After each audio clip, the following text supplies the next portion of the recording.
Memo me mandó esta historia y es una de las historias más raras que me han mandado. Pero aquí hay un tema.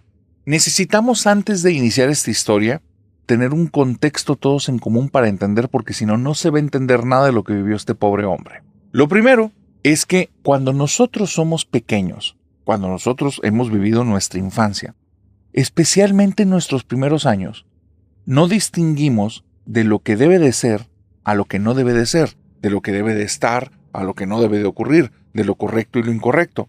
Venimos bastante en blanco y van a ser las personas de nuestro entorno las que nos enseñe: eso es peligroso, no debes de hacer aquello, esto no debe estar ocurriendo.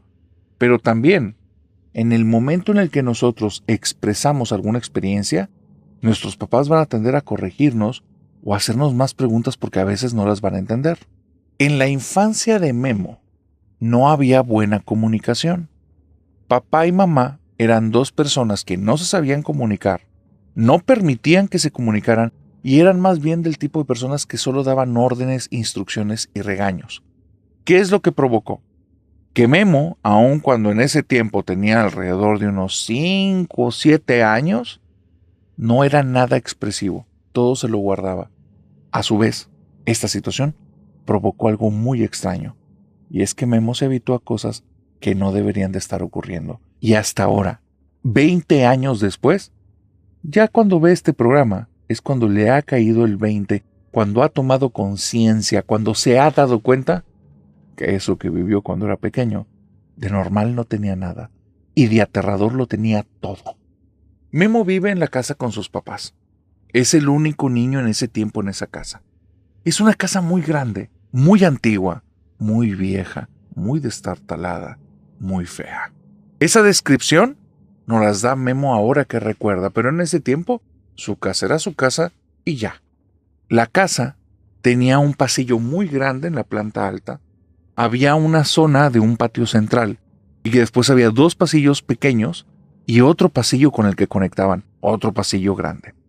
Ese pasillo grande solo tenía ventanas que daban hacia afuera. El pasillo principal era el que tenía las habitaciones, y para que te des una idea, tenía 4 habitaciones de un tamaño tremendamente grande. Los pasillos, que eran como la forma de dar la vuelta arriba, que estaban en torno a ese patio central, tenían unas ventanas al exterior, y eran unos pasillos que hacia afuera tenían paredes y ventana, pero hacia adentro estaban descubiertos. No sé si te puedes dar una idea de esta casa, pero más que una casa de ciudad, parece más una casa de hacienda, porque también la parte del techo solo cubría los pasillos, el patio central en un tragaluz completo, que no tenía nada que lo cubriera de la intemperie. Cuando llovía, la planta baja a veces se inundaba. Cuando estaba lloviendo a cántaros, el pasillo de arriba estaba todo lleno de charcos. Te puedes imaginar más o menos cómo era este lugar. Memo, él vivía ahí solo con sus papás. Su mamá, una mujer de piel blanca, de cabello rubio, de ojos verdes, muy bonita, pero muy agresiva. Una persona que estaba muy enojada. No sé las circunstancias, y Memo al día de hoy no tiene buena relación ni con su padre ni con su madre.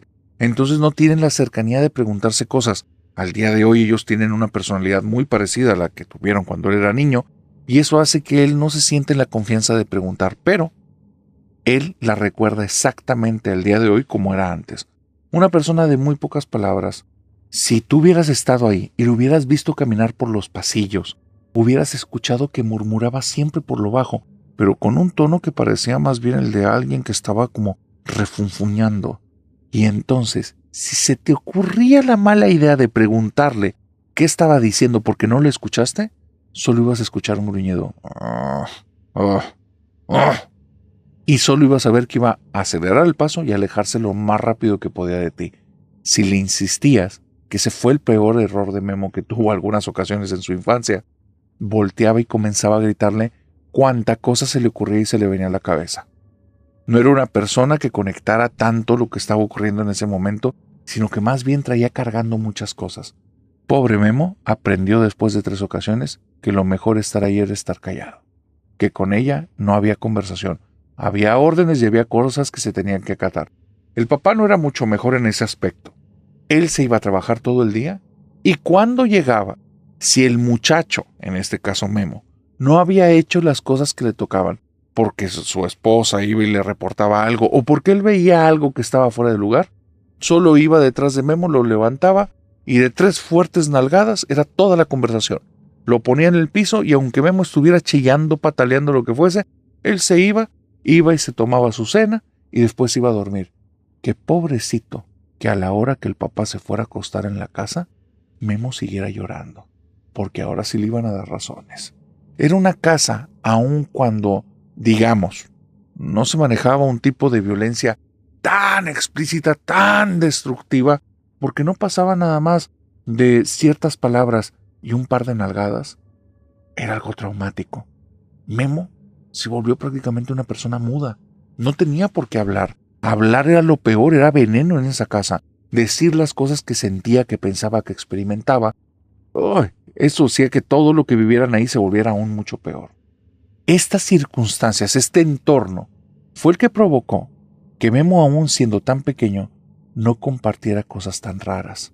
No compartía, no les decía, que en la planta alta, en muchas ocasiones, escuchaba a niños conversando y jugando en las diferentes habitaciones, que él había intentado entrar, pero siempre que escuchaba a los niños, las puertas estaban cerradas y aún con llave en mano, no las podía abrir. Las puertas de ese lugar eran puertas antiguas, las cerraduras también, eran de estas llaves grandotas que tenían ornamentos en la parte de la agarradera y la parte de delante nada más tenían algún tipo de garfio o cuadrito alargado, de esas que parecían como de carcelero antiguo. Memo sabía dónde estaba el manojo de llaves y en ocasiones lo agarraba porque quería conocer a los niños. Estar en esa casa tanto tiempo solo con papá y mamá que no querían hablar con él era pesado. Entonces intentaba tener pláticas con ellos, intentaba todo. En ocasiones se pegaba a la puerta y por la hendidura de la llave comenzaba a hablarles y decirles que lo dejaran entrar a jugar con ellos.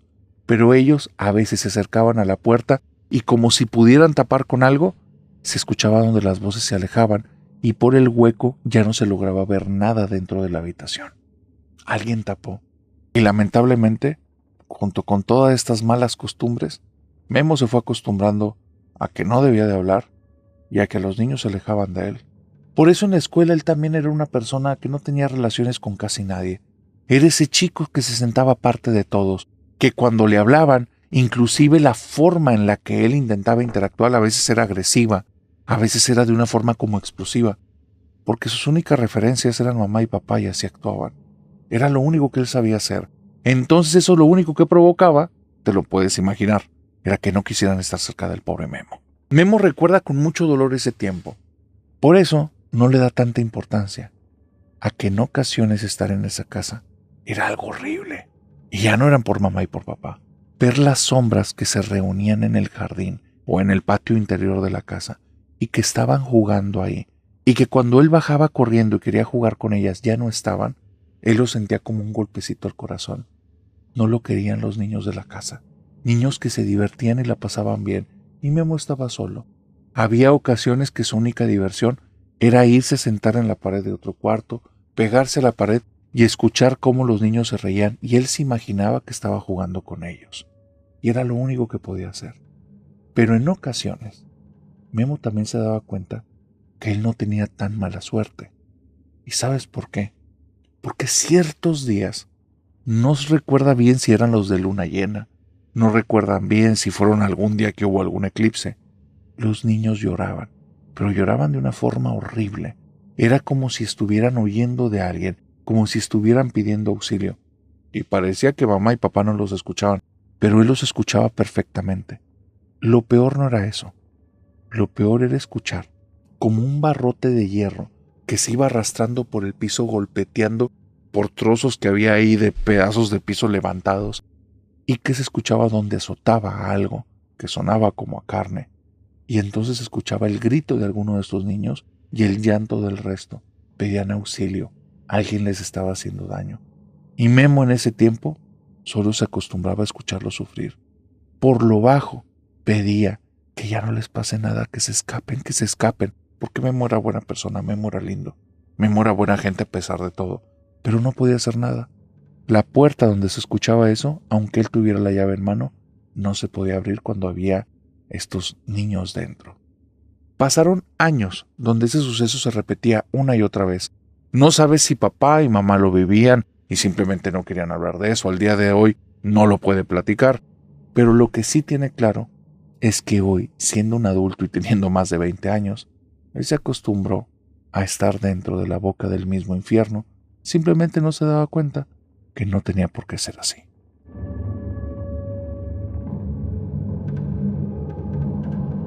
Hace un par de semanas te conté una historia que era extraña, una historia que no me había tocado que me mandaran, y esto es lo que pasa en Hablemos de lo que no existe. Eso es lo que pasa con esta comunidad de la familia nocturna, que muchas gracias. Una vez que les cuento algo, esas personas que han estado guardando alguna anécdota o alguna situación, escuchan algo parecido y dicen, te tengo que contar lo que yo viví porque se parece a eso. Me acaban de mandar esta semana una anécdota que me dejó frío porque es demasiado rara, pero me hace cierto sentido y me gustaría saber al final que te cuente de esta historia, ¿qué opinas tú de este relato?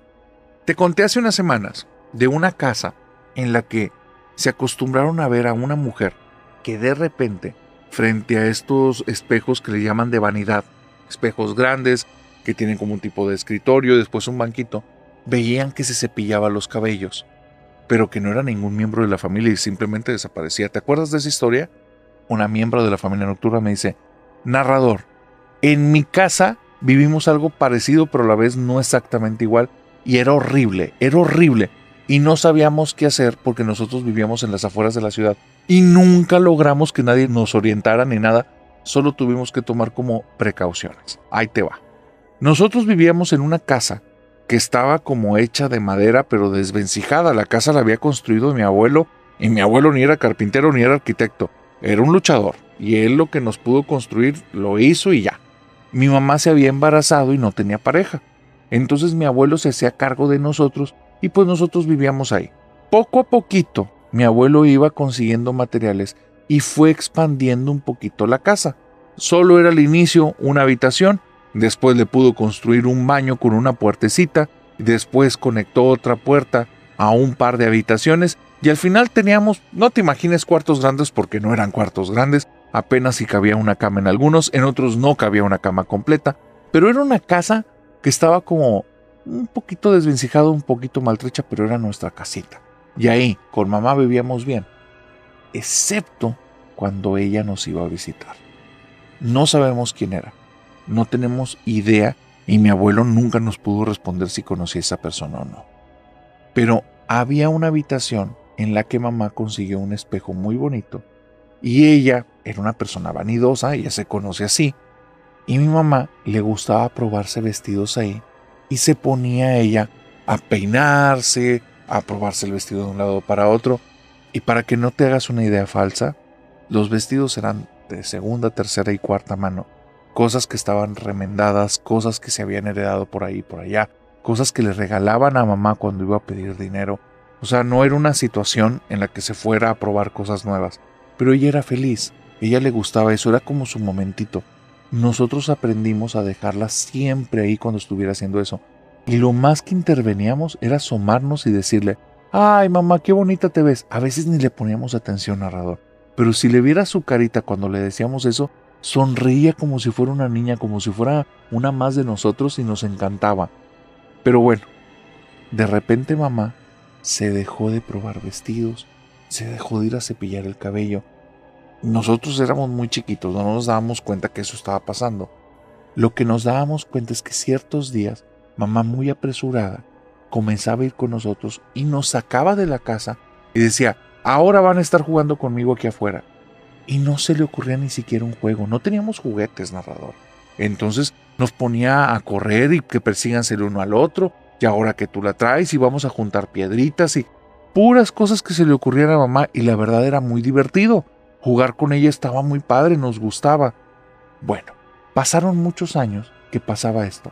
Ya sabíamos que si mamá venía corriendo de la habitación donde estaba el espejo, nos iba a sacar de la casa y nos íbamos a poner a jugar.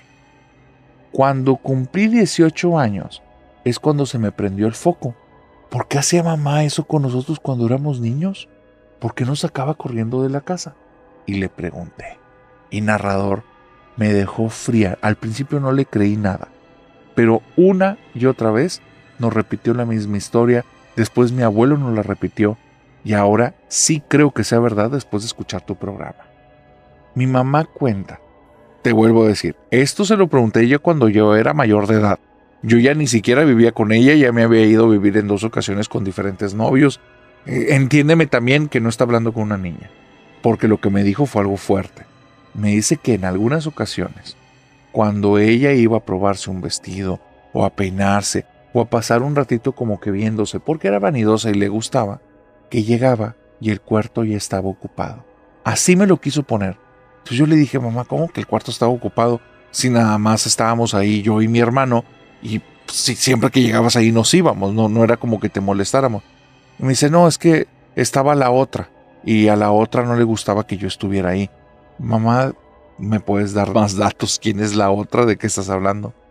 Y me cuenta que era una mujer esbelta, con un cuerpo muy torneado, como si fuera una persona que le dedica demasiado tiempo al ejercicio, bellísima, pero tenía un par de detalles.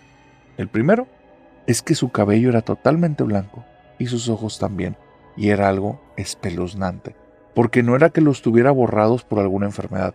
Por medio del espejo le dirigía la mirada directamente a mamá.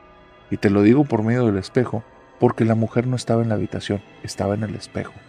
En ese espejo en el que estaba esa mujer, le dirigía la mirada a mamá. Y era cuando mamá percataba otra cosa. La mujer no llevaba una sola prenda encima. Prenda me refiero a tela, porque todo el cuerpo lo traía cubierto de joyas.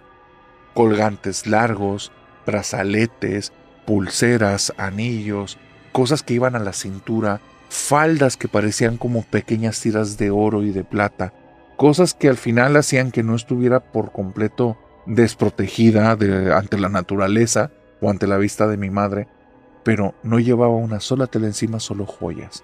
Y eran joyas que se veían caras, joyas que se veían interesantes. Y mi mamá decía que cuando estaba esa mujer ahí, la veía con unos ojos de tanto coraje y con una mirada como tan cargada de odio que a mi mamá le daba mucho miedo por nosotros y se venía corriendo a buscarnos y nos sacaba. Nunca entendió cómo la mujer entraba o por qué aparecía ahí o de dónde vino. Tampoco nunca supo de dónde consiguió el abuelo el espejo. Pero lo que sí sabe es que simplemente se volvió una costumbre que si la otra estaba en la casa, nosotros nos teníamos que ir. Y le pregunté, ¿pero por qué, mamá? O sea, ¿por qué no era una alucinación tuya? ¿Por qué no simplemente quedarnos y ya? Dice, porque en una ocasión, en la primera o la segunda, que yo decidí que me iba a seguir peinando, solo empecé a ver cómo ella forcejeaba para salirse del espejo y me dio un terror impactante, porque si se salía yo no sabía qué les iba a hacer. Y desde ahí dije, yo no voy a andar jugando con la muerta.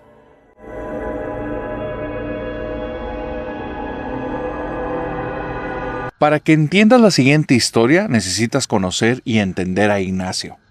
Ignacio, para ahora, el día de hoy que nos está contando la historia, tiene alrededor de 30-32 años, pero esto le pasó más o menos cuando él tenía entre 23 y 25. Ignacio es un sujeto que, digamos, tiene mucho problema con las reglas. Él no sabe seguir reglas, no sabe seguir órdenes, y eso le ha traído una cantidad de problemas en la vida que no te puedes imaginar. Pero tampoco es un tipo como antisocial destructivo. No es una persona que le gusta estar nada más como afectando a los demás. O sea, no es de ese tipo de personas que por no seguir reglas tiene que romper todas las reglas. El tema es que él toda su vida ha luchado por ser una persona exitosa en las cosas que hace, pero se ha dado cuenta que ya en un mundo laboral le cuesta muchísimo trabajo crecer en cualquier parte por eso, porque no sabe seguir órdenes ni reglas. Llegó un momento en la vida en la que él decidió que tenía que hacer un cambio.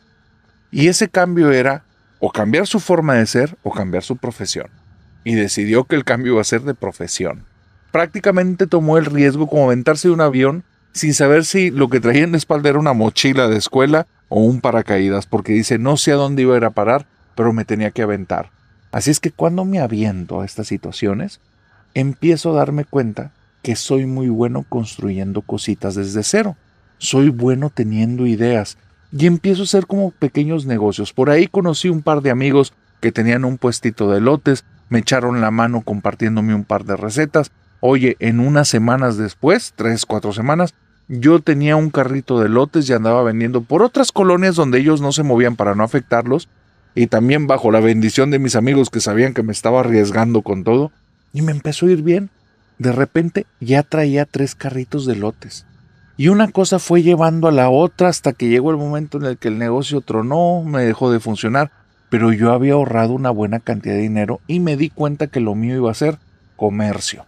Yo iba a tener mis negocios, yo iba a empezarlos, yo le iba a echar las ganas, los iba a construir. Así parecía que el destino me había formado y yo estaba de acuerdo. Me doy cuenta que hay negocios en los que en ese momento estaban comenzando a hacer cosas importantes. En el sector que me movía, que era comprar insumos, comprar elotes y estas cosas, de repente me pregunté, oye, ¿y si yo fuera la persona que tenga los insumos? ¿Y si yo fuera el que me transformo en el proveedor de algo? En ese tiempo en el que yo estaba con este tema, y me hago esta pregunta, comenzaban a moverse los sistemas de hidroponía, pero ya no a nivel como de grandes empresas, sino al de usuarios pequeños. Había un terreno de mi familia que yo podía utilizar porque teníamos ahí un tipo de bodegón que ya tenía un par de meses sin estar con uso, y dije, oye, ¿y si todo este lugar yo hago mi sistema de riego, empiezo a cultivar mis plantitas, las empiezo a vender rápido? Pues quién dice que en un ratito más no me haga de una muy buena cantidad de dinero. Aparte quería saber de la aventura y todo. El problema es este. A veces soy bien desesperado, no aprendo rápido. Me pongo a leer un par de cosas, no me entran en la cabeza y me desespero. Pero aprendo muy bien cuando estoy ahí en la obra haciendo las cosas. Cuando me pones las cosas enfrente y hay alguien que le está haciendo enfrente de mí, oye, lo imito, lo aprendo, le sigo y voy agarrando el ritmo bien rápido. Así es que me di cuenta que el tema de hidroponía sí podía ser una opción, pero no de la forma en la que yo lo planteaba. Necesitaba que alguien me enseñara. Estuve buscando gente, o no le sabían, o me querían vender los aparatos diciendo que ellos me iban a explicar y me daba cuenta que era puro cuento, o definitivamente estaban metidos en el terreno y no querían competencias, es que no me querían explicar. Entonces, lo que hice fue que me disfracé. Me disfracé como si fuera un sujeto que no terminó la carrera, que no sabe todavía qué se va a dedicar, que está con tiempo libre, pero que es bien trabajador. Me compré ropa que fuera como acorde con ese perfil y comencé a buscar diferentes empresas que estuvieran buscando empleados, pero que estuvieran en el giro de hidroponía. Ahora, es bien sencillo. Pues yo, aunque aparentara que estoy trabajando para ellos, yo sabía que lo que iba a estar haciendo ahí era realmente aprender todo lo que podía. Y voy a una, y a otra, y a otra, y a otra empresa, y no quedo. Y me empiezo a dar cuenta que ellos están dando cuenta de mi currículum. Como que hay algo que estoy haciendo que los hace darse cuenta que yo no voy a durar mucho con ellos y yo voy por otras intenciones. Así es que no me contratan y no me contratan y no me contratan y me siguen sin contratar. No tengo un problema con el dinero. Yo ya traigo ahí algo de ahorros. El problema es que me estoy desesperando porque ya van 3 meses y no tengo el trabajo y quiero ya conseguir uno. Así es que comienzo a buscar y preguntar por aquí y por allá. Y no te quiero dar muchos detalles, pero me topo un par de hermanos que ellos tienen un sistema clandestino de hidroponía y no te voy a dar más datos. Pregunto, me dan la dirección, resulta que están en un pueblito a 3 horas de donde yo vivo. Digo que voy a ir para allá, no hay forma de comunicarme con ellos. Llego al pueblito y comienzo a preguntar por ellos. Y esto es lo que te quiero contar. Nunca los conocí. No te sé decir ni siquiera si son verdad o no. Pero me dejaron tan asustado con las historias que detuve todo mi emprendimiento y dije que jamás iba a tomar algo así. Ahí te va lo que me contaron. Llego al pueblo. Yo llego en un camioncito. Me tuve que bajar de ahí aunque tenía mi propio carro. Te digo que llego vestido de una manera en la que parece que no me va bien económicamente. Yo ando bien disfrazado. Y empiezo a preguntar acerca de los hermanos Loreto. Te estoy inventando el apellido, es nada más para que tengamos como una referencia. Y empiezo a preguntar, oye, los hermanos Loreto, esos que tienen el jardín secreto. Y donde les empiezo a decir eso, la gente luego o me saca la vuelta o me voltea la cara o se les ve que se ponen pálidos. Hasta que dije, oye, no me está funcionando esto. Y empiezo a preguntarles, oigan, ando buscando chamba, ¿no saben si los Loreto andan queriendo contratar? Y ahí es donde me empiezan a tratar las personas de manera diferente. No te les acerques, mijo. No vale la pena. No sabes cómo le va a la gente que se acerca con ellos. Ese comentario me resultó interesante. Yo estaba seguro que las personas de ese pueblito, más de la mitad, deberían de estar trabajando con los Loreto. Fácil. Así es que comienzo a preguntar más, me voy dando cuenta qué palabras utilizar, cómo decirlo. Te voy a decir a grandes rasgos la historia que recapitulé. Estos hermanos Loreto resulta que son todos unos personajes, pero son unos personajes inclusive desde antes de dedicarse a este tema del jardín secreto, que creo que queda obvio de qué se trata. Estos hermanos ya estaban en un tema de brujería en el que tenían azorrillados a todos los del pueblo. Decían que uno tenía su enganga en el que tenía muertos y que el otro trabajaba directamente con la Santa Muerte. Cuando yo comienzo a escuchar esas historias, para mí la verdad me dio la impresión de que me estaba topando con tipos como yo, tipos que se disfrazaron, que fueron a hacerle como si le supieran a una u otra cosa, pero realmente tenían otras intenciones, entonces, actores. Pero comenzaron a salir más y más historias. Resulta que la gente de otros pueblitos aledaños a ese lugar iban, sin necesidad de que los Loretos los buscaban, iban y les llevaban, o ya fueran dinero o ya fuera especie, cositas que tenían en sus sembradíos, cosas que fueran de valor, les llevaban como ofrendas para que los dejaran en paz. Los Loretos no salían de su casa. Entonces, a mí se me empieza a hacer extraño porque dije, oye, la gente de aquí se ve que son personas que les tienen miedo a ellos, pero se ve que son personas aguerridas. Les empiezo a decir, oye, ¿por qué les tienen tanto miedo? ¿Por qué no los enfrentaron? No, sí los enfrentaron, pero nadie salió con vida.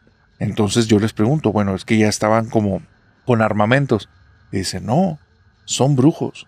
Brujos, brujos.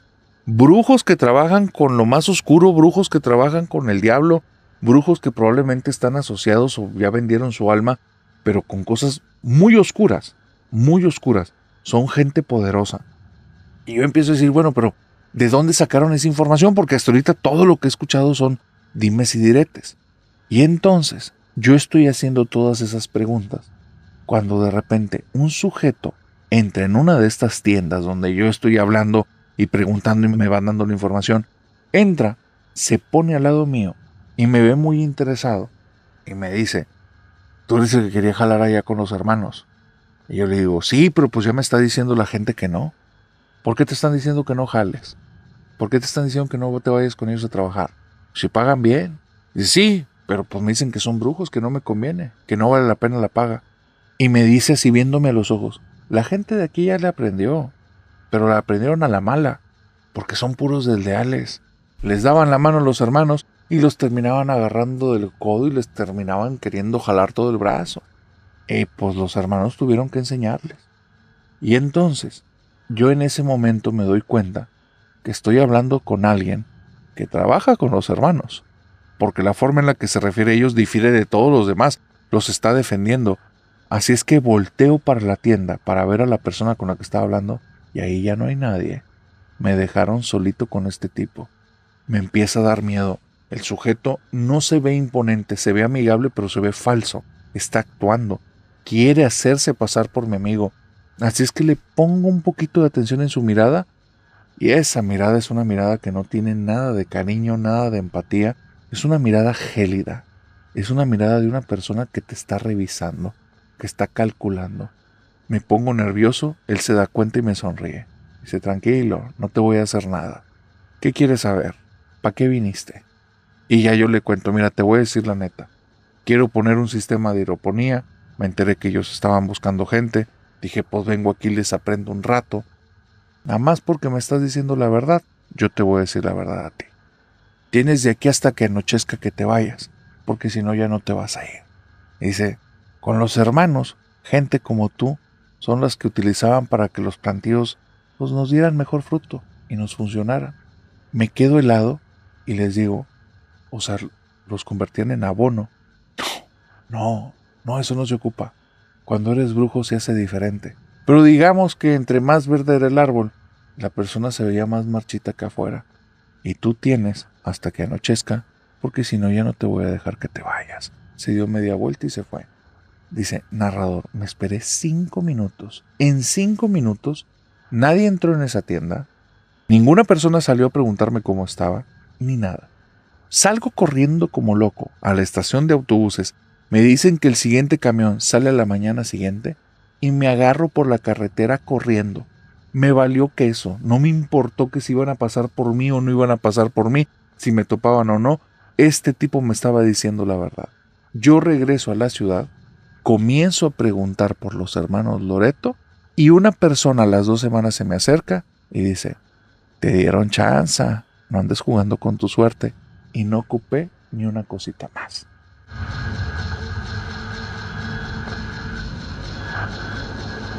Si eres nuevo en la familia nocturna, probablemente no vas a saber de esto que estoy a punto de decirte. Pero te voy a dar toda la información, no te preocupes. Nosotros, en Hablemos de lo que no existe, teníamos otro canal que todavía está, pero lo tuvimos como en hold sin subir muchas cosas durante un año. Por cierto, ya vamos a reiniciar el canal.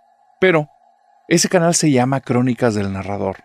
Y en ese canal tuve una entrevista con un ex exorcista, con el padre Luzón.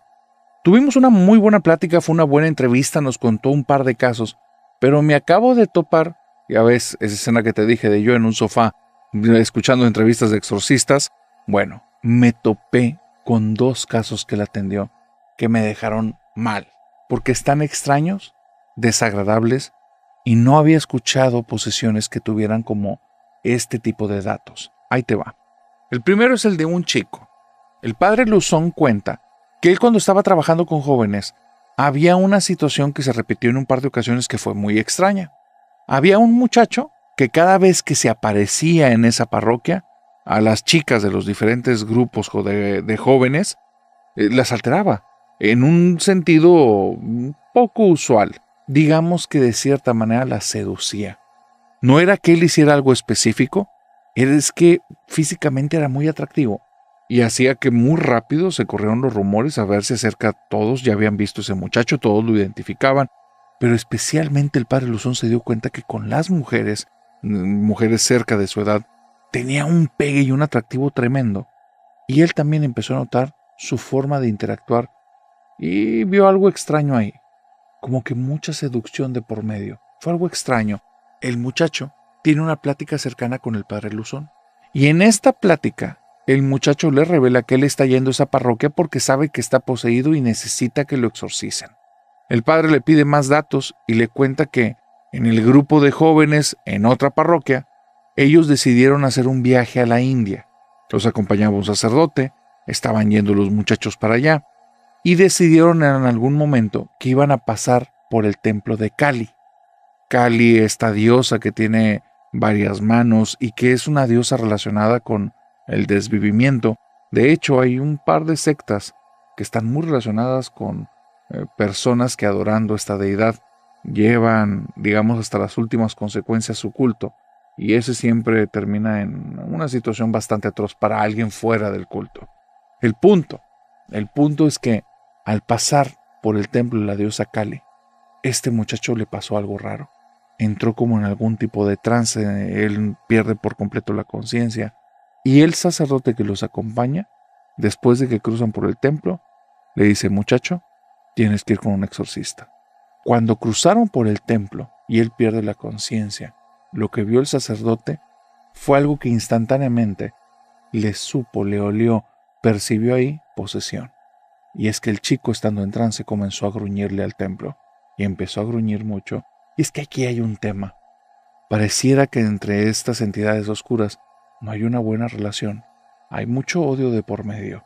Y al estar pasando, la entidad que él tenía dentro reaccionó muy mal con las que estaban en ese templo. Cuando va con el padre Javier Luzón, comienzan a hacer estos ejercicios de liberación. Para el padre no es suficiente explicación este tema acerca de los gruñidos, así es que comienza a indagar más acerca de él. Y hay un momento en el que, junto con una chica, al empezar a hacer la liberación, la chica le dice: padre, acabo de tener como un tipo de sensación, de idea de algo que tiene que pedir usted. Y el padre le dice: dime. Pida por favor que se vaya el espíritu de seducción. Y el padre continúa con las cosas que está diciendo, pero ve que este muchacho tocaron una fibra sensible en él. Algo está ahí, algo acaba de entender. Cuando terminan toda la situación del exorcismo, en la cual no se manifiesta nada aberrante, fuerte, extraño, nada extraordinario, el muchacho se quiebra y le revela algo. Dice: padre, es el espíritu de seducción. Donde lo escuché, fue como si me hubieran quitado un velo de los ojos y empecé a ver mi vida de otra manera. Cuando yo era pequeño, antes de que naciera inclusive, mis papás no deseaban un hijo, deseaban una hija. Cuando ellos supieron que iban a tener un hijo, no se pusieron contentos, rechazaron por completo la idea. Y durante mis primeros años a mí me trataron como una niña, me trataron como una mujer. Y no me dejaron en ningún momento ser un hombre en la casa. A mí, al día de hoy, todavía el trato que me dan a veces es totalmente el de una mujer. Y eso hizo que a lo largo del tiempo, cada vez que yo veía mujeres, yo intentaba hacer algún tipo de vínculo con ellas para saber realmente quién era yo. Y empezaba a seducirlas lo malo, y eso me daba cuenta, pero al mismo tiempo no podía hacer nada. Era que iba con todas aquellas con las que no sentía ningún vínculo. Solo era el hecho de seducirlas, y creo que dañé muchas personas. El padre Luzón continúa con este exorcismo que al parecer no termina siendo una situación de efectos tan extraordinarios y las cosas parece que terminan muy bien para este muchacho. Empieza a tomar él mismo como una orientación nueva, empieza a sentirse despejado con las ideas más libres y es como si le hubieran quitado una carga de encima, un velo de los ojos. Una situación extraña. Pero esto que te acabo de contar no es ni de cerquita tan extraño, ni tan oscuro, ni tan malévolo como lo que estoy a punto de decirte. Resulta que el padre Javier Luzón ha tenido más de 1000 casos que tienen que ver con posesiones y exorcismos. Él mismo lo dice. Alrededor del 20% son los que sí son una posesión 100% confirmada. Y dentro de esos casos, digamos que él hizo su propio top de los casos más rudos, más fuertes, más agresivos. Y este estaba dentro. Hay una chica que va a una misa de liberación junto con su novio. Ellos ya decidieron que se van a casar. Ya decidieron que dentro de un tiempo quieren unirse, hacer una familia. Por alguna extraña situación, han decidido que quieren que sea católica la familia. Y digo que es extraño porque la familia de él son más bien brujos. Ellos se dedican a temas relacionados con la brujería. Inclusive ellos dos, siendo novios, han practicado algunas cositas. Pero algo sucedió. Algo comenzó a pasar ahí en la relación de ellos o en su entorno que empezaron a buscar salir de ahí a toda costa. Más allá de algo aleccionador, son las cosas que estás a punto de escuchar por las que te digo todo esto. Cuando ellos están en la misa de liberación, de repente la chica comienza a sentirse muy mal, pero muy mal, lo que le sigue de mal y otro tanto de mal al punto en el que le dice al muchacho, me tengo que levantar e ir al baño, porque se siente muy extraña, el cuerpo es como si se estuviera descomponiendo, necesita hacer que ese asco que siente en el estómago y ese dolor que siente en todas partes como que salga de alguna manera y empieza a caminar directamente hacia el baño y cuando llega al baño hay un sacerdote que va saliendo. La ve, se cruzan las miradas y al instante ya no lo puede soportar. Ella en arcadas comienza a aventar lo que tiene en el estómago y de su estómago salen 7 sapos. 7 sapos completamente vivos. Después de esos 7 sapos, que las personas alrededor se escandalizan, comienzan a gritar, llamar la atención, ella se sigue sintiendo mal, sigue avanzando al baño solo para aventar otros 5 sapos más adentro, todos vivos. La chica está mal, se siente muy mal, el cuerpo lo siente muy extraño. Aparte, es evidente que ya no comió eso. ¿De dónde salió eso? No saben. Pero en el momento en el que el padre Javier supo de esto, él dijo, esto es directamente un trabajo de brujería. Esto es brujería fuerte y lo peor es que está relacionada con un demonio muy específico, el rey de los insectos. Entonces, empiezan a hacer este trabajo como de liberación. Y la muchacha unos días después, estando en su casa, va al baño y en el momento en el que se siente en la taza y deberían de suceder las cosas de una forma en la que ya debería estar habituada para esta edad, siente un dolor terrible y de sus zonas íntimas surgen gusanos blancos. No entiende lo que está pasando y está muy asustada. El padre tiene que explicarle que se tranquilice, que estas son unas cuestiones que pasan en los exorcismos. Al mismo tiempo está llevando una revisión médica de ella para que todo esté bien y en orden. Médicamente no tiene absolutamente nada. Eso que está saliendo ahí es algo que el padre no es la primera vez que lo ve y continúan los exorcismos. Va avanzando el tiempo y se dan cuenta de algo. ¿Quién está haciendo esto? ¿Y por qué lo están haciendo? Su cuñada o su próxima cuñada y su suegra no la quieren y acaban de hacer un pacto muy fuerte porque quieren que ella pase muy rápido a otro estadio. El tema es cómo se da cuenta el padre Luzón, y es porque al hacer estos exorcismos, de repente esta chica cae al piso y comienza a soltar desde su estómago, comienza a aventar fuera de su boca un montón de barro, pero es una cantidad de barro, es algo excesivo, y cuando lo ve dice, esto es un entierro, esto es brujería de entierro, a ti te quieren desvivir pero no nos vamos a dejar. Continúan los rezos, continúan las liberaciones, y 2 meses después, la cuñada fallece. Porque aquí hay un tema muy fuerte, y es que cuando estás en el tema de brujería, y en muchas ocasiones no te lo dicen, cuando haces algo para dañar a alguien más, y ese alguien lo corta, en muchas ocasiones se te regresa 3 veces. Y como este era un trabajo para llevarlo a otro mundo, pues 3 veces llevarlo a otro mundo es algo muy conclusivo. Así es que continuaron con las liberaciones, con los exorcismos, las cosas iban avanzando para la pareja, sin embargo, la chica no estaba liberada del todo, y ya había llegado la fecha de la boda.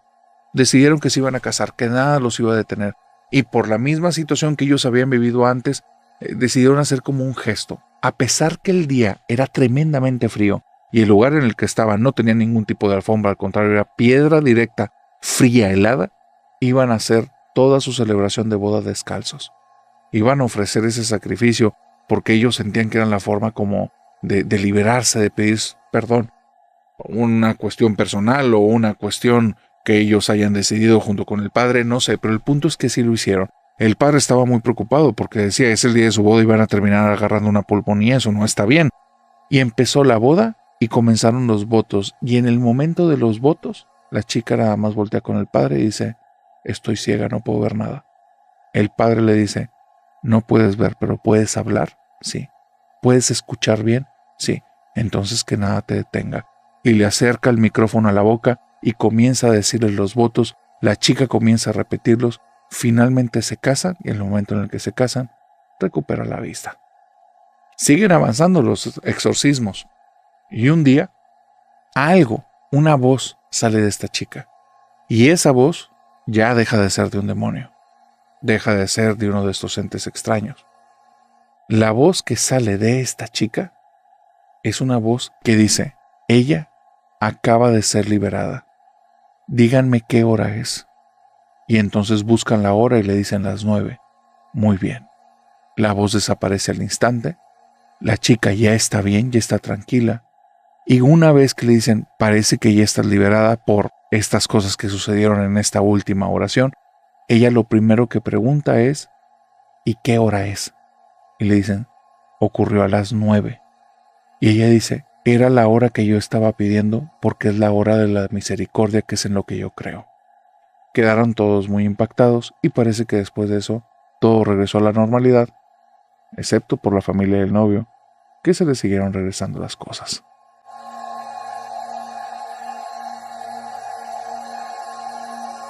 María cree 100% en lo sobrenatural. No le queda duda alguna que esto existe.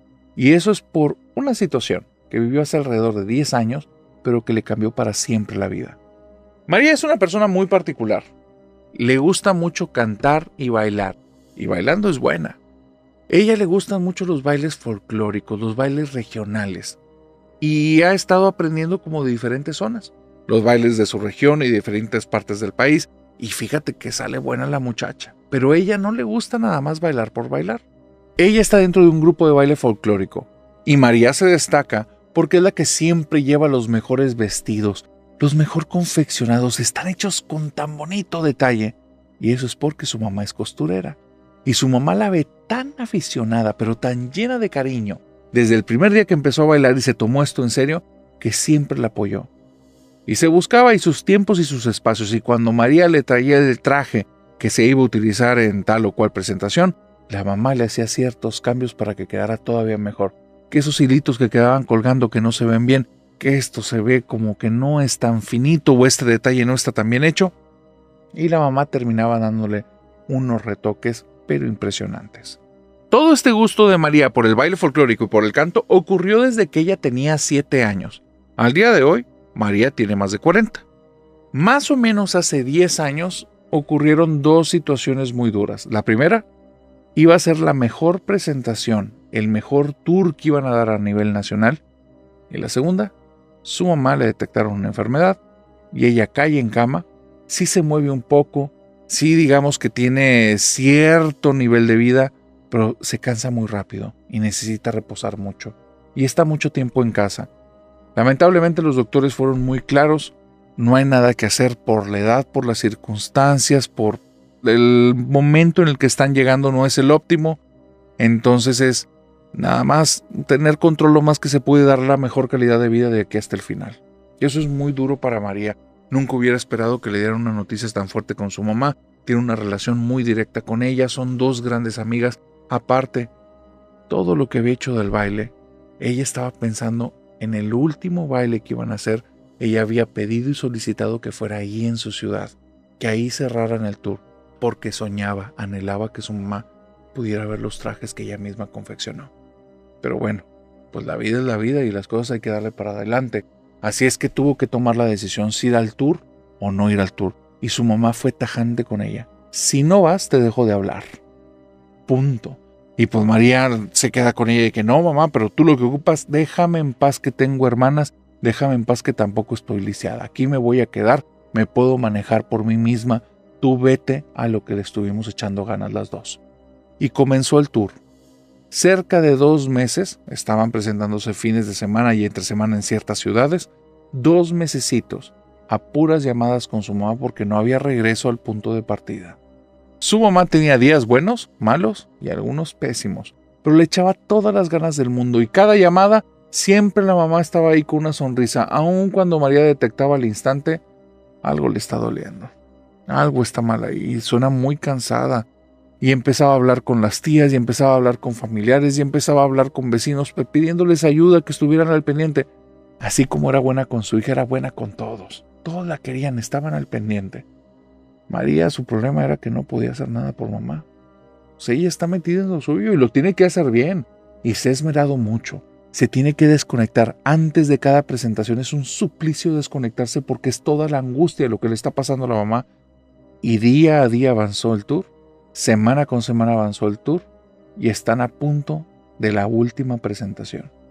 Lamentablemente en el camino de regreso viene la noticia, tu mamá se puso muy mal, tuvo una crisis, está en el hospital, vente lo más rápido que puedas. Ella se tiene que bajar de los camiones del tour y tiene que pedir algún tipo de movilidad privada. Todos hicieron una cooperación para que la pudiera pagar y logra llegar casi un día antes de los del tour. Llega al hospital, su mamá está ahí, está muy mal, pero ya no despierta y ya no despertó. Falleció. La presentación, dadas las circunstancias y dado que están en el pueblo de esta chica y que todos conocen más o menos la historia, deciden y lo hacen público, la van a retrasar una semana más. Para poderle dar a ella el tiempo que se recupere, no puede presentarse así, está viviendo un duelo. Ella fue la que puso, la que estipuló el tiempo, una semana. En una semana esta chica, pero esta chica es de acero. María en esa semana lloró, pataleó, berrinchó, golpeó, gritó y finalmente se reconcilió con la vida. Digamos que como para iniciar un proceso de duelo bien, pero vivió bastantes fases esa semana. Y llegando ahí al día 10, ella está enterita y está dispuesta a bailar 100% con los trajes de su mamá para que de allá desde el cielo ponerla orgullosa. Y María se sube al escenario y ella empieza a hablar con su mamá en su mente y en su corazón y le empieza a decir, mamá, te dedico a esto, aquí estoy con este traje, con esta ropa que tú me hiciste, y empieza a dar los pasos y da su mejor presentación que ha dado en la vida. Después de la presentación es donde comienzan a ocurrir cosas muy extrañas. Las personas del teatro, personas que ayudan más en el tema de arreglar las cosas, de acomodar vestuarios, le dicen, oye, salúdame mucho a tu mamá, no tuve oportunidad de saludarla ahorita, pero qué feliz se veía cuando te estaba viendo bailar. ¿Cómo que mi mamá viendo bailar? ¿De qué estás hablando? Y le empiezan a decir, sí, la vi aquí, justo al lado de los camerinos, estaba viendo el escenario y cada vez que estabas bailando se veía que la señora se asomaba. pero se veía contenta. María al instante piensa, la confundieron con alguien, no los quiere entrar ahí, no quiere que se turben mucho. Sí, claro, yo le digo, sí, claro, yo le digo. Y después, la chica del aseo entre las bancas. Oye, María, te luciste impresionante. Y yo no me había dado cuenta hasta que vi tu mamá y el rostro que tenía, la sonrisota de oreja a oreja. Nunca la había visto tan feliz y tan orgullosa. Se veía la señora radiante. ¿Pero dónde la viste?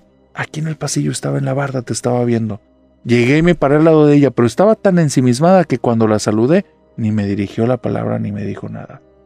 Persona tras persona que estaban encargados del teatro, le hablaron acerca de que su mamá estuvo en la presentación. Fue y me dice, narrador, a mí se me hizo una broma muy cruel de mi equipo. Se me hizo una broma muy cruel de mi grupo. Yo creí que de alguna forma le dijeron a la gente del teatro para hacerme sentir bien.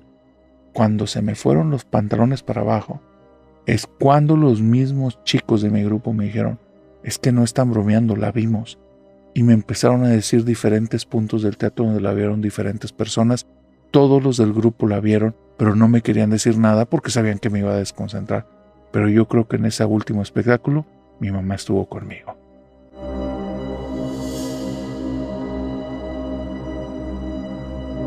Pedro tiene un gatito que se llama Eligio. Es un gatito que no es muy bonito. Tiene la cara de enojado, los ojos chiquititos, parece que siempre te está juzgando y tiene unos cachetotes. El gatito es flojonazo, pero Eligio sabe hacer un par de truquitos. Pedro le construyó muchas cositas en la casa para que él estuviera como brincando entre las paredes. Realmente es lo bastante flojo Eligio como para no estar brincando de manera continua y siempre lo ves ahí, en estas tablas que puso cubiertas como de un cierto tipo de alfombra media peludita, ahí en la pared cerca del techo, siempre lo vas a ver en alguna tirado, estirando una patita, porque es flojón. Pero a veces le gusta hacer un par de cosas que son bien raras. Cuando Pedro viene llegando a su casa, cierra la puerta y coincidió con que Eligio está en la tabla de arriba al lado de la puerta, Eligio quiere buscar la forma fácil de bajarse de ahí, así es que siempre la forma más sencilla es aventarse en la espalda de Pedro y ya es parte de una costumbre que le caiga justamente aquí, detrás de la cabeza y se agarra con las uñas. Es algo muy muy extraño porque si cualquier persona los viera interactuar, parecería que no se quieren. Pero Pedro le encanta, lo ama. Pero para entender lo que te estoy a punto de decir, nos tenemos que ir al pasado de Pedro y saber un episodio, algo muy raro que vivió cuando era pequeño. Cuando él era muy pequeño, estuvo pidiendo durante mucho tiempo que por favor le compraran una mascotita. Él quería tener una mascota y siempre pidió un perro. Y de repente, su papá llegó con una caja que decía Señor Camilo y cuando la abrió, salió el gato más feo que él había visto en su vida. Un gato de ojos chiquitos, todo cachetón que parecía que lo estaba juzgando, flojo como él solo, gris con unas rayitas y parecía que estaba como refunfuñando todo el tiempo. Cuando vio al señor Camilo, se le quedó viendo y el señor Camilo le dirigió la mirada y lo vio feo como juzgándolo. Y el papá de Pedro soltó una carcajada, pero fue una carcajada tal que casi se va al piso porque le empezó a doler el estómago de tanto reír. Y estaba colorado. Bueno, pues van pasando las semanas. No hay tan buena relación entre Pedro y señor Camilo, porque el señor Camilo no es cariñoso, es caprichoso. Él te exige cosas, quiere que le pongas cosas ahí en sus platos, te pide varias veces la comida, si no le das de comer te da mordidas, no te deja descansar nunca. Cuando te vas a dormir parece que lo intuye y se pone a maullar al lado tuyo y si le cierras la puerta fuera de la puerta y no se va hasta que le abres. El señor Camilo es insoportable, pero apenas se queja Pedro de él y el papá voltea a ver al gato y cuando el gato se le queda viendo feo, el papá empieza a soltar unas carcajadas, pero es como si le hubieran contado el mejor chiste del mundo y se pone rojo. Y van a pasar como 2-3 años de esta relación muy extraña entre Pedro y el señor Camilo, que a veces Pedro ni lo quiere ver porque dice que es un gato bien caprichoso. Pero ya hay cierta amistad entre los dos y nunca le falta nada a ese gatito. Cuando un día Pedro le va a preguntar a su papá, oye, ya en serio, ¿por qué te ríes tanto de eso? Y 2, ¿por qué me trajiste este gato? No entiendo, nunca lo he entendido, y es parte de la familia, está bien, pero nunca he entendido. Y su papá le cuenta la anécdota más rara que le pudo haber contado en la vida. Pues fíjate, hijo, que primero no te deberías de quejar tanto, don Camilo, porque tú eres igual de caprichoso. Estabas bien insistente hace unos años que querías una mascota, y por más que te decíamos que no había el espacio, que no podíamos comprar croquetitas y gastar en eso, tú no parabas de insistir, así es que yo me moví. Sabiendo que no podía comprar una mascota, comencé a preguntar entre mis compañeros del trabajo, y entonces una amiga me dice que me tiene una sorpresota, pero es algo que no voy a poder decirle que no. Me dice que tiene a don Camilo, y el papá de Pedro reaccionó diciéndole: a don Camilo, nuestro jefe. Resulta que el jefe del papá de Pedro es un tipo cachetón, pelón, con unos ojos pequeñitos, que siempre está viendo a todos como si estuviera de muy mal humor, y si todos estuvieran haciendo cosas malas, ¿por qué los está juzgando con la mirada?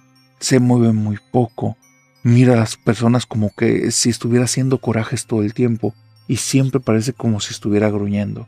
Cuando la compañera abrió la caja que decía señor Camilo y mostró el gato, tenía la misma cara del jefe, y el papá soltó la carcajada. Lo tuvo que esconder ese día, se sale temprano, y en el momento en el que lo llevó a la casa y vio que el gato le hizo la misma cara a su hijo, dijo: este ya se quedó. Su jefe y él tenían una muy mala relación, y era su forma de desahogarse, de sentir que mínimo ahí tenía como la copia gatuna del jefe, y era un chiste para él. Durante años así fue.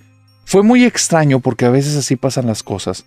Aunque las relaciones no son lo mejor al inicio, se va construyendo un lazo.